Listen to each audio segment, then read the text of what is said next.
नमो अरिहंताणं नमो सिद्धाणं नमो आयर्याणं नमो अज्जायाणं नमो लोये सव्यसाभूणम्। बोलो शासन नायक भगवान महावीर स्वामी की जय हो। मूल नायक देवादिदेव 1008 श्री चंद्रप्रिय भगवान की जय हो। परम पूज्य आचार्य गुरुवर श्री विद्यासागर जी महाराज की जय हो। अहिंसा परमो धर्म की जय हो। वत्सल मूर्ति परम पूज्य मुनि श्री अजित सागर जी महाराज की जय। समस्त मुनि संघ की। और इसी भाव के साथ कि कुंभकार के कुंभों को तहस नहस तो करना ही है, साथ साथ ये धरती के भी तबाही मचाना उनका उद्देश्य है। ऐसे प्रसंग का संकट आया है, तभी कुंभकार शिल्पी ने अपने आंगन में एक गुलाब का पेड़ लगा के रखा था। बहुत सुंदर है, सुगंध से भरपूर है।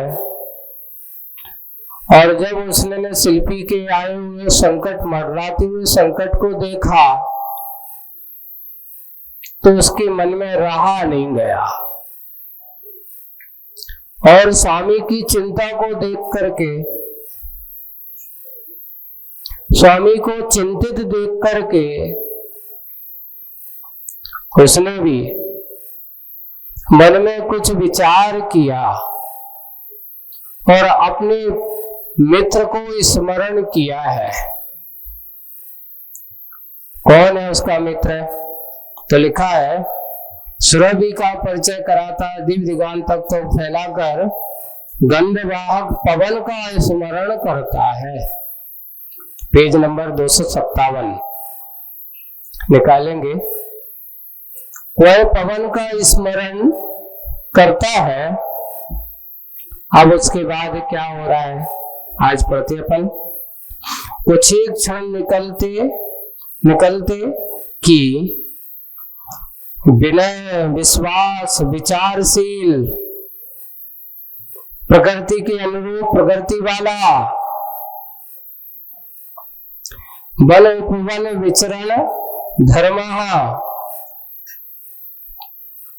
ये देखिए, जो कुछ क्षण ही निकलते हैं कि विनयशील, सबसे पहला विनय और विश्वास और विचारशील, प्रकृति के अनुरूप प्रकृति वाला, जो प्रकृति के अनुरूप है ऐसा प्रकृति वाला, वन उपवन विचरण करने वाला धर्म। एक जगह वो टिकता नहीं है, वनों में उपवनों में। उपवन का अर्थ क्या होता है? ये बड़े बड़े, जैसे अपने वन हो गए तो बड़े बड़े बगीचे वो हो जाते हैं। उपवन का कहलाता जैसे बगीचा है, घर का आंगन का पेड़ है, अपने छोटे छोटे जो जहां पर उपवन होते उनको बगीचा आदि कहते, तो उनको उपवन कहा जाता है। वन और उपवनों में विचरण धर्मा, जिसका विचरण करना ही जिसका धर्म है। बसंत वर्षा तुषार घर्मा, देखो बसंत में, वर्षा में और तुषार में। तुषार करता ठंडी में, घर्मा यानी सूर्य के समान है। गर्म का अर्थ यहाँ पे सूर्य लेना है, गर्म नहीं लिखा, घर्मा। हाँ, घाम से घर्मा ऐसा होगा। सब ऋतुओं में समान कर्मा, और जो सब ऋतुओं में समान कर्म वाला है। जीवन के क्षण क्षण में, जीवन के क्षण क्षण में मैत्री भाव का स्वाद करता है, आस्वादन करता है, पैतृक भाव का अभिनंदन करता पवन का आगमन हुआ। ये कौन है वो? ऐसा सबका आगमन करता हुआ बस शब्द वसंत है, वर्षा है, ऋतु है, वर्षा आदि ऐसे घाम है, सब ऋतुओं में समान करने वाला। वो कभी ये नहीं कहता कि भाई इस ऋतु में थोड़ा कम चलो, नहीं, हमेशा हर समय चलने वाला है, जो हमेशा पवनायत डोलायत होने वाला है। ऐसे व्यक्तित्व के संबंध में ही संतों की ये पंक्ति मिलती है। उस पवन के संदर्भ में, ऐसे व्यक्तित्व के संदर्भ में संतों की ये पंक्ति मिलती है। कौन सी पंक्ति मिलती है? जिसकी कर्तव्य निष्ठा वह काष्ठा को छूती मिलती है। जिसकी कर्तव्य निष्ठा वह काष्ठा को छूती मिलती है, उसकी सर्वमान प्रतिष्ठा तो काष्ठा को भी पार कर जाती है। काष्ठा से अर्थ है पराकाष्ठा, ऊंचाई। यहां से काष्ठा कहते हैं काष्ठागत में तो विद्या ऐसा शब्द मिलता है अपने यहाँ। काष्ठागत ऊंचाइयों को, बड़ी बड़ी ऊंचाइयों को छूती मिलती है, हमेशा नीचे ना होकर के ऊंचाइयों को छूने वाला है।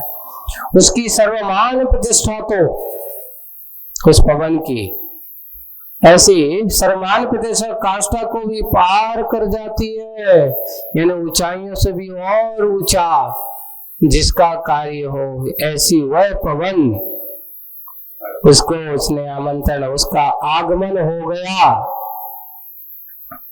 कहां पर?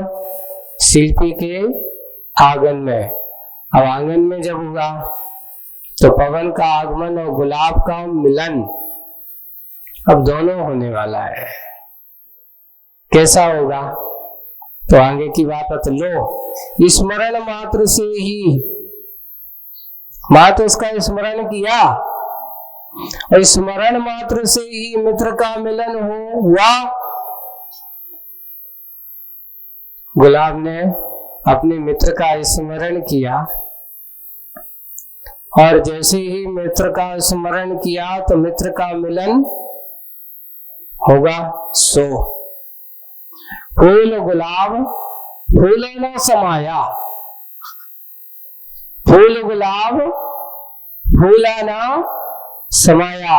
जैसे कोई आपको अपना मित्र मिल जाए जिसको आप चाहते हो बहुत दिन से, अगर वो मिल जाए तो जैसे आदमी की दशा हर्षित होता है, फूला न समाया के प्रसन्नित हो गया, हर्षित हो गया, आनंदित हो गया, ऐसे आनंद से भर गया हुआ है। फूला नहीं समाया। अब इतना फूला करते, इतना फूलने जाना, अपनी आनंद से पुलकित हो जाना, जिसे देख करके मन हर्षित हो जाना, उसका अर्थ फूला ना समाया। फूल भी वह फूल गुलाब फूला ना समाया, मुदित मुखी आमोद झूला झूलने लगा।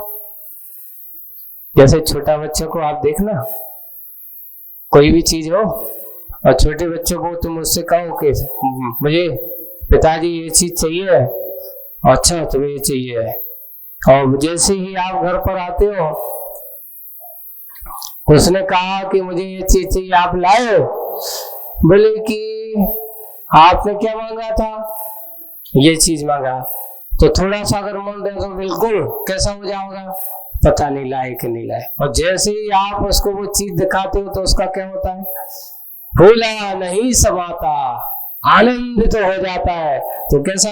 मुदित मुखी हो, जैसे वह बालक कूदने लगता है, मुझे आनंद से भर जाता है, हंसने लगता है, प्रसन्नता से उसका चेहरा झूलने लगता है, आमोद झूला झूलने लगता है, आनंद के झूले में झूलने लगता है।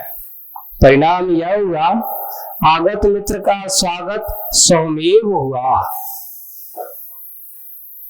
आगत मित्र का स्वागत स्वयमेव हुआ। अपने आप उन्होंने किया, एक दूसरे ने कैसा किया? देखिए, ये पंक्ति बहुत अच्छी पंक्तियां है। ऐसा मिलन होता है। कैसा मिलन? फूल ने पवन को प्रेम से नहला दिया, फूल ने पवन को प्रेम से नहला दिया और बदले में पवन ने फूल को पवन ने फूल को प्रेम से हिला दिया। यहाँ उसने किससे नहला दिया? अच्छी अपनी प्रेम की खुशबू से उसको नहला दिया, उस हवा को सुगंधित बना दिया। और बदले में उसने क्या किया? पवन ने जब उसने नहला दिया तो उसको अपने मित्र मिलते ही उसने अपने मित्र को प्रेम से हिला दिया।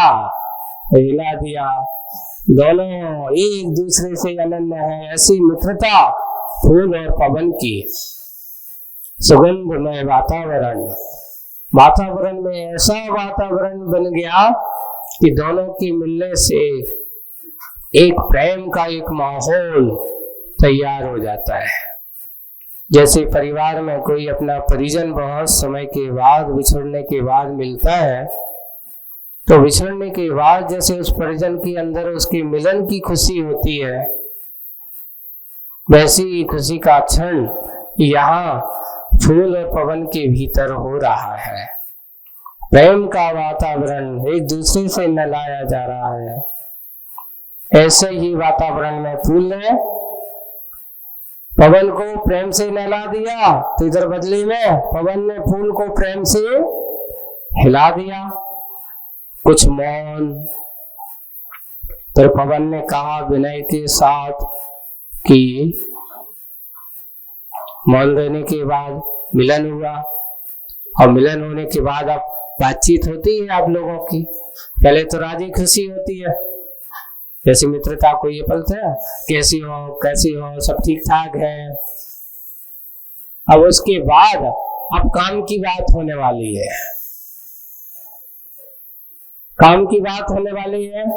कुछ मौन, फिर पवन ने कहा विनय के साथ कि बैठने के बाद मुझे याद किया आपने मुझे याद किया सो कारण ज्ञात करना चाहता हूँ। मुझे याद क्यों किया? क्या समस्या है? कोई संकट आया है? कोई कारण ज्ञात करना चाहता हूँ जिससे कि प्रासंगिक कर्तव्य पूर्ण कर सकूं।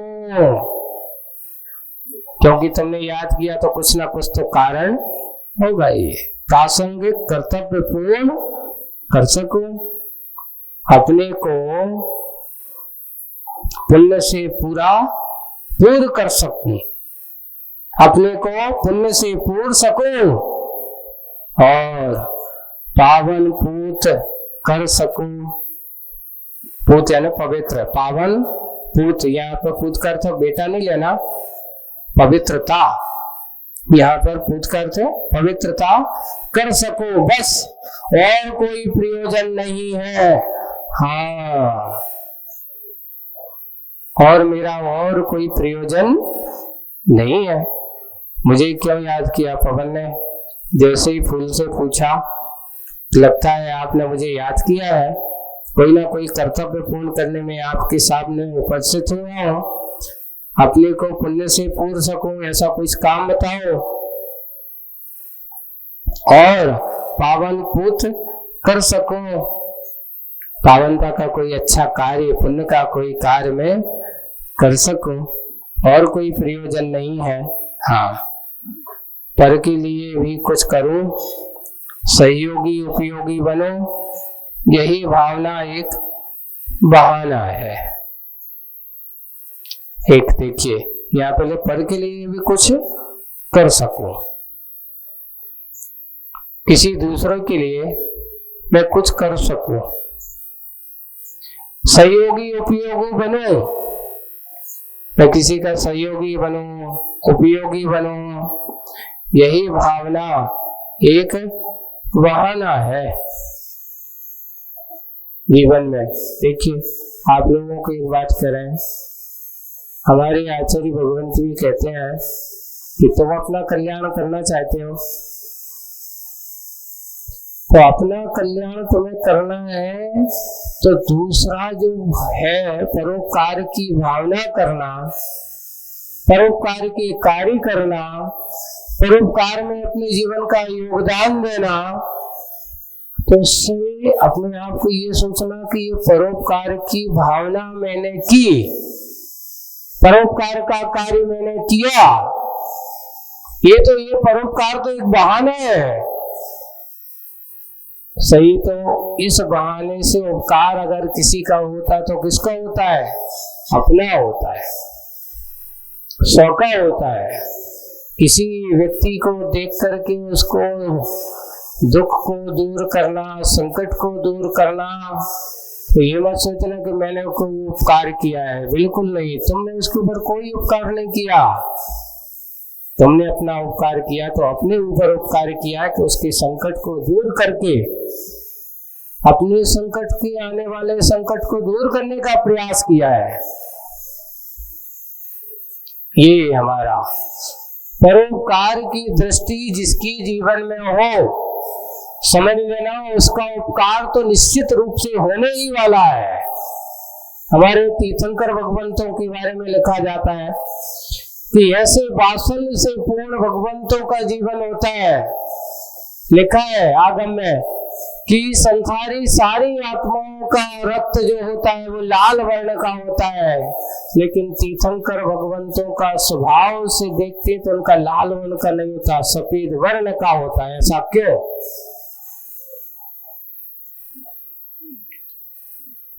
बोलो, उसका उत्तर दिया है, जिसके जीवन में प्राणी मात्र की कल्याण की भावना समाई हो,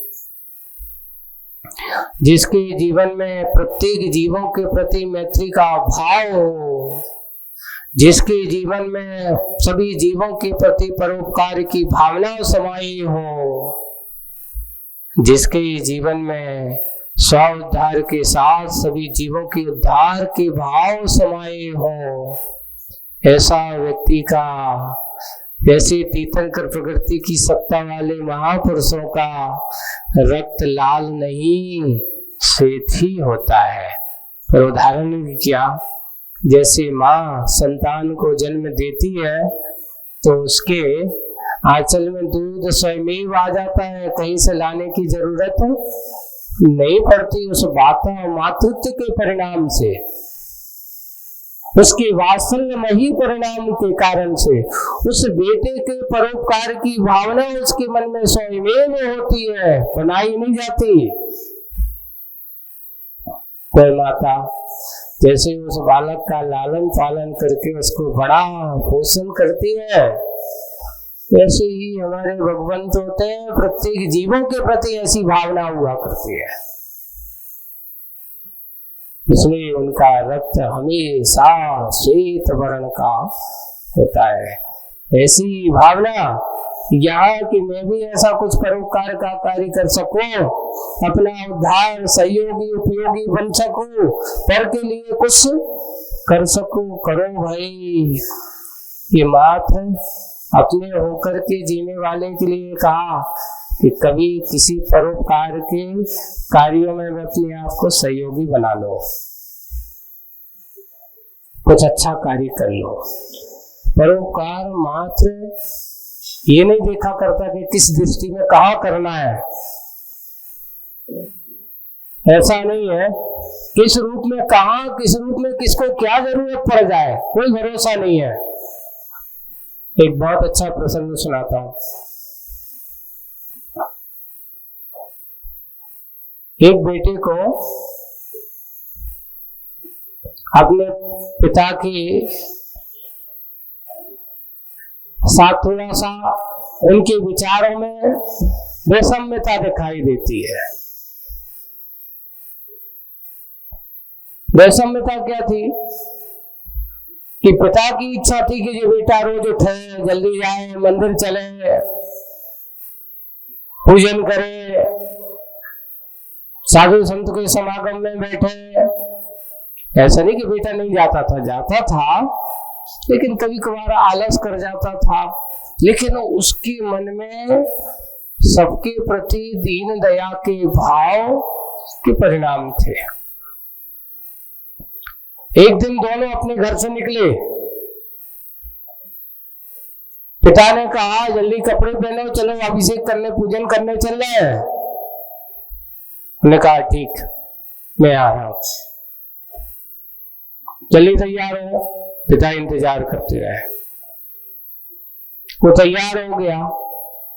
तैयार होकर के अब उसने कहा, देख लिया कि इसने कपड़े पहन लिए हैं, अब तो ये आएगा, तो मैं चलता हूं, जल्दी आना। बिल्कुल हाँ चलो। दोनों निकले। ज्यादा से ज्यादा थोड़े से 10-15 कदम का आगे पीछा होगा। पिताजी आगे आगे जा रहे हैं, बेटा पीछे पीछे जा रहा है। तभी रास्ते में एक प्रसंग, एक घटना दिखाई देती है। एक वृद्ध है, वृद्धा थी, बूढ़ी थी, चल नहीं पा रही थी, चल नहीं पा रही थी। अब पिता ने देखा और देख करके आगे बढ़कर मंदिर चले गए। बेटा ने देखा, अब वो सोचता है कि देखो कपड़े पहना, अभिषेक करने जाना है, भगवान की पूजन करना है। लेकिन वो वृद्धा कहा रही है, दुख है, पीड़ा है, दुखी हो रही है। तो उस बेटे को रहा नहीं गया, उसने उनका हाथ पकड़ा, उठाया, अपनी पीठ पे बिठाया और पास में ही उनका घर था। और जाकर के उस वृद्धा माँ को अपनी पीठ में बिठा करके ले जा करके उनको अपने घर पे छोड़ करके आ गया। पिता पीछा, इधर पिताजी ने पीछे देखा, मुड़ करके कहाँ चला गया।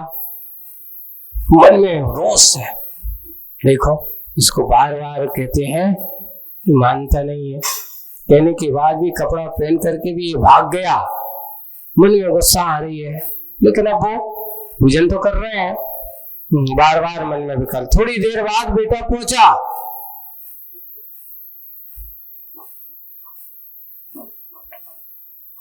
और पिताजी ने कहा, कहाँ चले गए थे? पूजा करने में लेट क्यों हो गए? यहाँ क्या मंदिर आने में हो? बोले कि बड़ी पूजा करने गए थे, इससे बड़ी पूजा करने गए थे। उसके भाव थे। उन्होंने कहा ये पूजा को छोड़ करके, ये पूजा तो करूंगा लेकिन इससे भी बड़ी पूजा करने गया था। क्या करने गए थे? बोले कि जब आप रास्ते में आ रहे थे आपको कोई वृद्ध माँ दिखाई दी थी? हाँ बोले दिखाई दी थी, फलाने की माँ, उनको बहुत दुख हुआ तो चल नहीं पा रही थी, करा रही थी। बोले कि जब तुम्हें वो दिखी थी, देख करके आपने फिर क्या किया? बोले कुछ नहीं किया, देख करके अब वो क्या कर, बुढ़ापा है, बुढ़ापे में आपने उसको देख करके आपके मन में सेवा के भाव, दया के भाव नहीं आए। मैंने तो सोचा कि भगवान की पूजा तो बाद में, ये पूजा पहले जरूरी है। उस वृद्ध माँ को हमने उठाया, उनके घर पर पहुंचाया। बंधु, जब भी अगर ऐसी कोई जरूरत पड़े, अगर कोई ऐसा रास्ते में तुम्हें दिखे, ऐसी कई उदाहरण है। एक बार एक सुप्रीम कोर्ट के एक बहुत बड़े जज कहाँ जा रहे हैं? कोर्ट जा रहे हैं, कोर्ट जा रहे हैं। रास्ते में उन्होंने देखा कि एक छोटे से कुत्ते का पिल्ला है, कीचड़ में दलदल में गिर गया। दयावान, करुणावान है। अब बड़ी सुप्रीम कोर्ट का इतना बड़ा जज और वहां जाकर के बड़े बड़े निर्णय करने वाला, और जिसके आगे पीछे 2-3 वो रखे, उन्होंने गाड़ी रुकवाई, रुको। चाहते तो ड्राइवर को या अपने उनको कहते ये जाकर के उसको निकालो, नहीं। परोपकार के लिए किसी को आदेश देने की जरूरत नहीं है, स्वयं गाड़ी से उतरते हैं।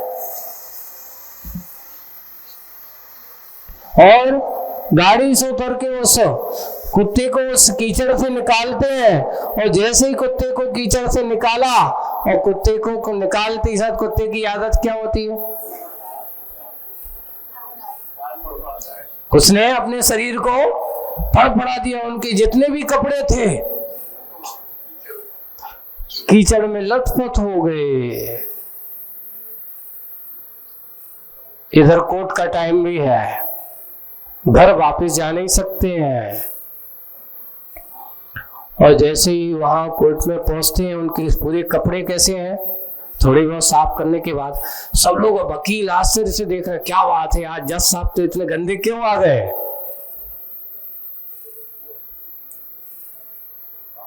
ऐसा क्या हुआ। वहां पर बातचीत करते बहस करते करते एक वकील ने आखिर पहुंच दिया, जज साहब और तो सब ठीक है, आज आपके निर्णय होता है और ये सब कुछ किया है, लेकिन आज ये समझ में नहीं आई कि आज आपके कहीं गिर गए थे क्या। बोले कि गिर नहीं गए थे, कोई गिरा था उसको उठा करके आए हैं। गिर नहीं गए थे, कोई गिर गया था उसको उठा करके आए हैं। सबको आश्चर्य हो, क्या बात है जज साहब और आप इतने बड़े पद पे हो करके आपने ऐसा काम किया। बोले कि क्या बात है, पद अपनी जगह है, लेकिन दया करुणा पद से बड़ी चीज है, किसी की सेवा करना उससे बड़ी चीज है। पद उतना महत्वपूर्ण नहीं है जितने व्यक्ति के परिणाम महत्वपूर्ण होते हैं। और वो वहां बैठे ड्राइवर से बताया कि आज हो उसको भी सीखना, एक बड़ा व्यक्ति अगर ऐसे परोपकार के कार्य करता है, उसको इस प्रकार के कार्य करते हुए देखता है, तो छोटा आदमी तो तत्पर उनके साथ लान लग जाते हैं। हमने देखा है आचार्य श्री को, एक बार का प्रसंग है कि लोग आए, बिहार चल रहा था और विहार करते करते एक दिन आचार्य श्री हुए, अच्छे रोड पर जाकर के बैठ गए, पीछे लगाए और पाटा था नहीं, और सब लोग देख रहे हैं, एक दूसरे को देख रहे, पाटा कहाँ गया, पाटा कहाँ गया। आचार्य श्री जमीन में बैठे हैं, सब एक दूसरे को देख रहे हैं, देखो इतने बड़े महाराज है जमीन पे बैठे हैं, पाटा आ गया। आचार्य श्री के पास आचार्य जी का आचार्य जी पाटे पे भैया बैठ लेना थे, जो मजा ऐसे बैठने में हो तो पार्टी में नहीं आता, ज्यादा नहीं। कहते हैं पार्टी पे बैठने वाला गिर सकता है पर जमीन पे बैठने वाला कभी नहीं गिर सकता है, इसलिए वहां बैठो जो कभी गिरे ना। जमीन पे बैठने वाला कभी गिरेगा, कौन गिरेगा बताओ। ज्यादा ऊंचे बैठने वाला गिर सकता है। और आचार्य जी कहते हैं हर जगह आसन सिंहासन नहीं चलती, साधु के लिए तो हमेशा सहजता से अपना जीवन जीना चाहिए। एक जगह देखो, हर जगह सिंहासन चाहिए, हर जगह सिंहासन चाहिए नहीं, वही होना चाहिए जो सहजता हो, सहज में हो, वही परिणामों की विशिष्टता है। बड़े लोगों के छोटे छोटे कार्य इसको ऐसा लगता है बड़े बड़े लोगों को प्रेरणा देते हैं। जब उसको लिखा फोटो आया तो कई लोगों ने क्या, एक महान संत राष्ट्र संत जब जमीन पे बैठा तब लोगों ने कहा इतने बड़े संत होकर के भी जमीन में बैठे हैं, क्या बात है। संत कोई बन जाने से क्या, कोई हमेशा इतना मान अभिमान का थोड़ी, सहजता से जो चले जीवन में उसका नाम संत होता है। मान सम्मान के साथ जीने वाला संत नहीं होता है। ऐसे ही आचार्य जी के बारे में कई बार सोचते हैं, कई बार ऐसा होता है तो लोग ऐसा, मुझे याद है नेवागढ़ में चतुर्मास हो रहा था तो क्या हुआ कि दोपहर का समय था, सामायिक के बाद उठे, अब आचार्य जी को जाना था जंगल, तो आचार्य जी 1:30 बजे के करीब हुआ तो वो लाइन की पट्टी है वहीं से सीधे दहलान से जाते थे, तो मैं अच्छे आराम से बैठा, पीछे पाटा लगा था और अच्छे टिक के बैठा था ऐसा। अरे सामायिक करने के बाद अच्छे टिक के बैठे और कुछ पढ़ रहा था ऐसा अच्छे, तो आचार्य खिड़की के बाजू में आए और हमने नहीं देखा उनको, आचार्य ने हमें देखा और देख करके देखा, बड़े देखो कैसे टिक के बैठे हैं सीटों जैसे। तो धीरे से आए और आकर के बड़े अच्छे से कहते, क्यों सिंहासन लाऊं? बड़े टिक के बैठे हैं। अभी जवानी में ये दशा है ऐसे टिक के बैठने की, जबकि आचार्य उस समय कभी भी टिक कर नहीं बैठते थे, बीचों बीच तखत लगा के बैठते थे जमीन पे, कभी यहाँ अभी से टिक करके बैठ। और जैसे ही उन्हें आचार्य ने कहा ये है इतनी अभी उम्र में इसमें टिक करके बैठना है, ठीक नहीं है, बैलेंस। और रास्ते में जंगल चलना है, जंगल साथ में गया, वो उपदेश गुरु जी का है कि देखो ये भी हमारे शरीर की प्रमाद माना जाता है, आसाधना मानी जाती है। अभी से शरीर को तुम ऐसा डालोगे, अपन सुनते गए, गुरु जी ने कहा। उस दिन से फिर नियम ले लिया कि कम से कम 4 महीने तो टिकेंगे नहीं टिक के नहीं बैठेंगे, दीपावली तक तो आचार्य जी के सामने। अब वापिस आए, ठीक है, वो तो उस दिन उसे पाटा उठाया और पाटा उठा करके दूर कर दिया। चलो 4 महीने अब गुरु जी ने कहा है, तो अब तो 4 महीने दीपावली तक तो टिक के नहीं बैठेंगे अब। यही है गुरुओं की छोटी छोटी सी बातें, बड़े लोगों की बड़ी बातें। वे स्वयं कभी टिक करके नहीं बैठते थे उस समय। अब आज भी आचार्य जी का हमने प्राय कर देखा है, कितना भी किस भी हो, सामायिक के समय कभी टिक करके नहीं बैठते, हमेशा बिल्कुल सामायिक में बिल्कुल अप्रमत्त योगी जैसे होते हैं, वो ही होते हैं। ऐसा ये प्रसंग होना चाहिए। यहाँ पर परोपकार की भावना जिनके मन में समाई होती है, ऐसे परम बड़े बड़े महापुरुष हमेशा सहयोगी बने रहते हैं। ऐसे ही भावना एक ही बहाना है। अब यहाँ देखो, दूसरों को माध्यम बना करके, मध्यम यानी समता की ओर बढ़ने, बस सुगमतम पथ है।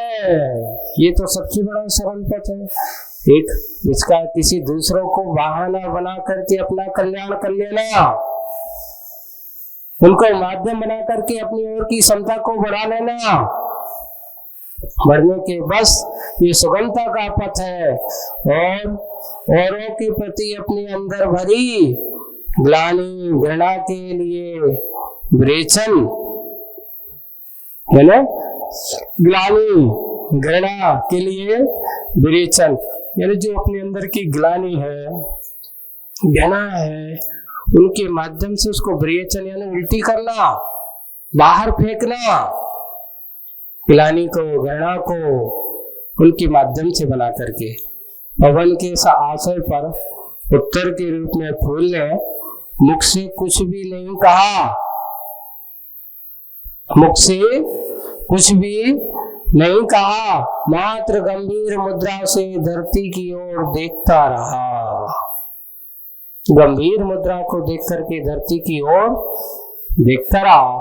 फिर दया द्रवित होकर के करुणा छलकती दृष्टि फेरी सुदूर बैठे शिल्पी की ओर, क्योंकि वो चिंतित था, टेंशन में है कि अब क्या होगा, इतनी मेहनत के साथ इतने सारे घड़े बनाए हैं, ये बादल उमड़ रहे हैं, चारों तरफ से बड़े घेरे हुए हैं, और आज तो हमारी मेहनत पर पानी फिरने वाला है। यहाँ धरती की ओर दया दृष्टि करुणा छलकती दृष्टि फेरी सुदूर बैठे शिल्पी की ओर, जो औरों से क्या अपने शरीर की ओर निहारते नहीं, ये औरों की तो नहीं, अपने शरीर को भी नहीं देखते मेहनत के क्षेत्र में। कुछ पल खिसक गए थे, फूल का मुख तमतमाने लगा। कुछ पल कैसे हो गए, जब उसने देखा कि हमारे स्वामी ऐसे दुखी है, वे तमतमाने लगा। क्रोध के कारण पंखुड़ी रूप अधर पल्लव फड़फड़ाने लगे। उसके क्रोध के कारण से पंखुड़ी रूप अगर पल्लव फड़फड़ाने लगे, शोभ से रक्त चंदन आंखें से वह ऊपर बादलों की ओर देखता है गुस्से में। कौन? वह फूल गुलाब का बादलों की ओर देखता है जो कृतज्ञ कलह कर्म मग्न बने हैं। कृतज्ञ और कृतज्ञ दोनों में बहुत अंतर होता है। कृतज्ञ का ये कहो कि जैसे कि सर्प के लिए कितना भी तुम दूध पिलाओ, बदले में क्या देगा? जहर ही देगा। दुर्जन को तुम कितनी भी अच्छी बातें सुनाओ, बदले में क्या देगा? हमेशा दुष्टता ही देगा। इसको कहते कृतज्ञ। किसी का ऊपर अपन कितना भी उपकार करो, अगर वो बदले में हमारे लिए हमेशा उपकार ही करता हो, इसको कहते हैं कृतज्ञ। कोई आपका अगर छोटा भी अच्छा कोई कार्य करे, आपका कोई भी थोड़ा सहयोगी बने, तो हमें उसके उपकार को उपकारी मानना चाहिए। ऐसा नहीं तुमने क्या करो, कौन सा बड़ा एहसान कर दो। एक बार एक बेटा है ना, और बेटी से एक माता कहती, बेटा देख मैंने तेरे लिए जगह बड़ा किया है, इतना पाला पोसा सब कुछ किया, इतना सब कुछ किया, और तू अंत समय जब मुझे आवश्यकता है तो आज मेरे लिए भूल गया। तो बेटा कहता है, तो कौन सा बड़ा काम करते हैं, सब माँ बाप काम करते हैं, पालन पोषण करना तो तुम्हारा कर्तव्य था, तुमने अपना किया। बोले कि तुम्हारा पालन पोषण करना तो माता पिताओं का कर्तव्य था। बोले कि ठीक है, मैंने अपना कर्तव्य किया, अब तुम्हारा कर्तव्य क्या है? बोले कि मैं अपने माता पिताओं की, मैं अपने बेटा बेटियों के पालन पोषण करूं, अब तुम्हारा कौन करे? तुम्हें देखूं कि उनको देखूं? इसको कहते हैं कृतज्ञ। इसे कृतज्ञ नहीं कहा। जो कृतज्ञ होता है वो कहता है कि तुमने मेरा ऊपर बड़ा उपकार किया, कि आपने जब मैं कुछ नहीं जानता था मुझे ऐसे बताया, मेरे विवेक ज्ञान नहीं था, मेरे लिए पालन पोषण करने में आपने सिखाया, मुझे चलना आपने सिखाया, मुझे पढ़ना पढ़ाना आपने सिखाया। गलत काम किया तो आपने डांट करके मुझे उस गलत काम से बचाया। इससे बड़ा और कोई उपकार नहीं हो सकता। कृतज्ञ कभी भी अपनी कृतज्ञता ज्ञापित नहीं करता, और बदले में 4 ऐसे शब्द बोल देगा कि सुनने वाला भी कहेगा कि भैया अपनी बेइज्जती कराना हो तो आदमी से बोलो। ऐसे कृतज्ञ से कभी हाथ वैसे नहीं करना चाहिए। वैसे ही सर्प के बारे में ही कहा जाता है, सोचता है कि खूब दूध पिलाता रहा, खूब दूध पिलाता रहा, सोचता रहा कि ये जहर छोड़ देगा, जहर छोड़ देगा, पता चला कि जहर और बढ़ गया। छोड़ा तो क्योंकि उसका स्वभाव ऐसा है। इसलिए कृतज्ञ और कृतज्ञ में यही होता है, जो कृतज्ञ हमेशा कलह कर्म मग्न बने हैं, वे कभी शांति से जीवन जीना पसंद नहीं करते। उनको कलह में ही आनंद आता है। कोई शांति से जीवन जी रहा है, अरे शांति से जी क्यों रहा है? उसको शांति पसंद है ही नहीं है। कलह कर्म मग्न बने हैं और है विघ्न के साक्षात अवतार। ये बादल कैसे विघ्न के साक्षात अवतार, संवेगमय जीवन के प्रति उद्वेग आवेग प्रदर्शित करते, और जिनका भविष्य भयंकर, शुभ भावों का भग्नावेश मात्र। ये बाहर से दिख रहे हैं अच्छे रूप, लेकिन उनके अंदर के परिणाम अच्छे नहीं है। भिन्न भिन्न पात्रों को देखकर भिन्न भिन्न भाव भंगियों के साथ ये जो फूल का भवन नमन परिणमन हुआ, भवन यानी कहना, नमन और परिणमन हुआ, ये वर्तन परिवर्तन उतना ही पर्याप्त हुआ पवन के लिए। यानी फूल की रोज को देख करके पवन ने देखा, अरे जी इस प्रकार की बात है, इसलिए तुमने मुझे याद किया, ऐसा दिखा, इसलिए उतना पर्याप्त था पवन के लिए। हाँ हाँ, अनुक्त भी ज्ञात होता है अवश्य, बिना कहे परिणामों से। अनुक्त का अर्थ बिना कहे, बिना कहे भी ज्ञात होता अवश्य उद्यमशील व्यक्ति के लिए। अपन कहते हैं ना, समझदार को इशारा ही काफी है, और जो ना समझ हो तो तुम कितना ही कह जाओ। वो करने वाला जो समझदार होता है, वो समझदार व्यक्ति हमेशा उद्यमशील हुआ करता है। और वही है कि जब इस प्रकार उनकी दशा देखी तो अनुक्त भी ज्ञात होता है अवश्य, बिना कहे सब कुछ समझ गया उद्यमशील व्यक्ति के लिए। फिर तो संयमशील व्यक्ति के लिए किसी की बात की अव्यक्तता और अनुकूलता करेगी क्या? अब आप कहोगे कि संयमशील भक्ति के लिए, कोई करने के लिए किसी की किसी बात की अव्यक्तता कोई कहने की जरूरत नहीं है। आप आकुलित करेगी क्या? उसको आकुलित करेगी, सब कुछ खुलेगी खिलेगी उसके सम्मुख अविलंब। वह हमेशा खुलेगी और खिलेगी उसके सम्मुख अविलंब। यो प्रासंगिक कार्य ज्ञात होते ही उसे सानंद संपादित करने पवन कटिबद्ध होता है। वह हवा जैसे अपन कहो, पवन उसको करने के लिए तुरंत कटिबद्ध होता है, कृतज्ञता ज्ञापन कराता धरा के लिए, इस धरती के लिए कृतज्ञता, वो कृतज्ञता था, ये क्या कर रहा है? कृतज्ञता। अरे आपके बिना तो हम सबका जीवन अधूरा है, आपके बिना तो मेरा उद्धार होना संभव है ही नहीं। जैसे एक भक्त भगवान के सामने अपनी कृतज्ञता ज्ञापित करता है, एक शिष्य गुरु के सामने अपनी कृतज्ञता ज्ञापित करता है कि आप जैसा मेरा उपकारी तो दुनिया में कोई हो ही नहीं सकता, ऐसी कृतज्ञता ज्ञापित कराता, धरा के प्रति प्रलय रूप धारण करता।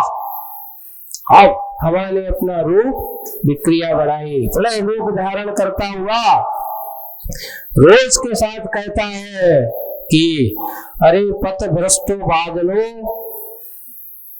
तुम्हारा कोई पथ निश्चित नहीं है, तो क्या रे पथ भ्रष्ट बादलो, बल का सदुपयोग किया करो। सही किसका? बल का सदुपयोग किया करो, छल का ना उपभोग किया करो। तो लोग हमेशा छल के साथ ऐसा जो कार्य करते हो, इसकी जगह कर तुम अच्छे बल से काम करो तो कितने अच्छे होगा। छल का ना उपभोग किया करो, छल बल से हल नहीं निकलने वाला कुछ भी। आपके हाथ कुछ भी हल निकलने वाला नहीं है। कुछ भी करो या ना करो, मात्र दल का अवसान ही हल है, और वह भी निकट, सन्निकट, बहुत निकट और सन्निकट, सन्निकट और अति निकट और पास। बहुत अच्छी बात। हल नहीं निकलने वाला कुछ भी, तुम्हारे ऐसा करने से कुछ भी हल निकलने वाला नहीं है। कुछ भी करो या ना करो, कुछ करो या ना, मात्र दल का अवसान ही हल है।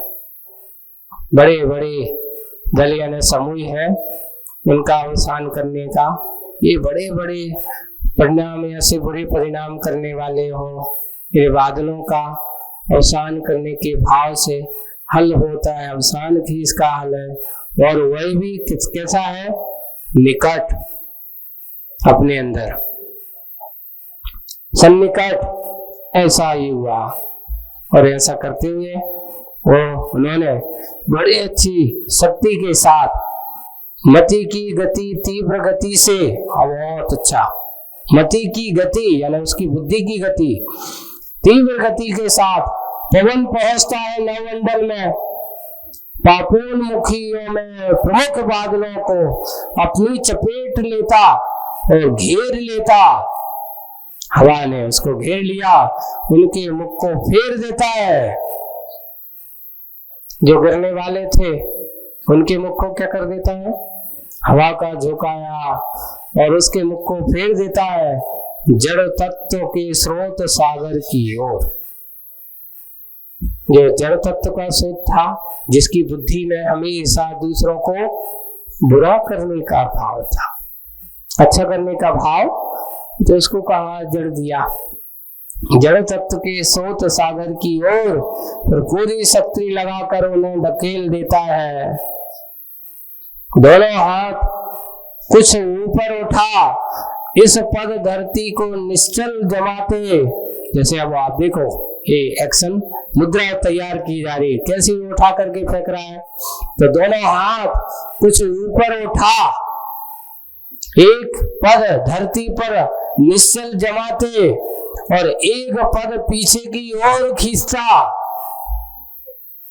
है ना, पीछे की ओर खींच, एड़ी के बल से गेंद को ठोकर देकर बालक जो देखता रह जाता, पवन देखता रह गया। जैसे एक मुद्रा है, गेंद को फेंकने वाला क्रिकेट का कैसा होता है, अच्छा पैर जमा करके पीछे खींच करके और जोर से फेंकता है, एड़ी के बल से ऐसे गेंद को ठोकर दे करके बालक जो देखता रह जाता है, वैसे पवन देखता रह गया। अब क्या पूछो, हुआ क्या, अब क्या पूछो, बादल दल के साथ असंख्य ओले, जो बहुत सारे ओले थे, सिर के बल जाकर सागर में गिरते हैं एक साथ, सागर में गिरते हैं सब एक साथ, पाप कर्म के वशीभूत होकर भयंकर दुखापन, दुख जिसके दुखों का उत्पन्न जब भी होता है, जैसे कोई पाप कर्म के वशीभूत होते ऐसे जाकर के गिरे, कहा, सागर में। उदाहरण दिया है, जैसे व्यक्ति पाप कर्म का उदय होता है और जब भयंकर दुखों का उत्पन्न होता है, नरकों में वो लाटे लेते, वो जाकर के नरक में पड़ता है। सठ नायक नारक गिरते क्यों, सठ यानी जिनकी बुद्धि कैसी है, मूर्ख बुद्धि, जैसे अपन सठ कहते हैं, अरे तुम तो पूरे सटे आ गए, ऐसा कहते, सटे आ गए, अब तुम आओ कछु काम सोचो, सब विचार तुम्हारी ऐसे ही होगी। सठ नायक, मूर्खों में नायक, उसका नाम सठ नायक। कहां जाकर गिरते हैं, नारक गिरते ज्यों, क्योंकि अज्ञानी ही, मूर्ख व्यक्ति ही ऐसे पाप के कार्य करते हैं, और पाप कर्म का जब उदय वो आता है तो जाकर के नरकों में जाकर के गिरते हैं, और वहां पर फिर भयंकर दुखों की उत्पन्न करके नरक में गुलाटे लेते, वहीं पर लुढ़कते रहते हैं, वहीं पर जाकर के बार बार बार बार। तो आज यहाँ पर ये हुआ कि जब गुलाब ने देखा, गुलाब ने देख करके और स्वामी की चिंता को दूर करने की उसको चिंता हुई, तो उसने अपने पवन को आमंत्रण दिया। पवन का आमंत्रण जैसे ही आया, उसने बात कही अपने स्वामी की, शिल्पी की चिंता को देख करके, तो पवन ने विकराल रूप धारण किया और बादलों के दलों को हवा के माध्यम से वापस सागर की ओर भेज दिया, और जो ओलों को रूप धारण कर लिया था, ऐसे भयानक ओलों को भी समुद्र में जाकर के पटक दिया। और ऐसा लग रहा है जैसे नरक में जाकर के भी सारे के सारे सटमती, जिनकी मति कैसी है, सटमती है, विहुलों को वहां गिराने के बाद आगे का प्रसंग होगा बाद में। आज बस इतना ही। बोलिए परम पूज्य आचार्य गुरुवर श्री विद्यासागर जी महाराज की।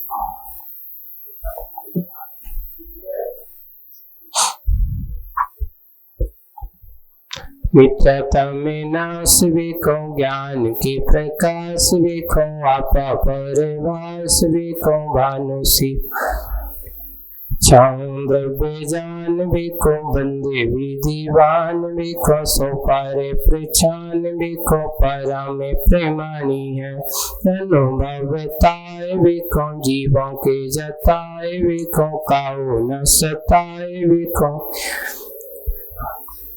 जहाँ तहाँ तार देखो, पार के उतार देखो, सुख विस्तार देखो, यही जिनवाणी है, वाणी के ज्ञान ते सूझे लो कालो, सेवाणी मस्तक नमो सदा दे तोड़ो, हे जिनवाणी भारती तो जपो दिन रैन, जो तेरी शरणांग है सो पावे सुख।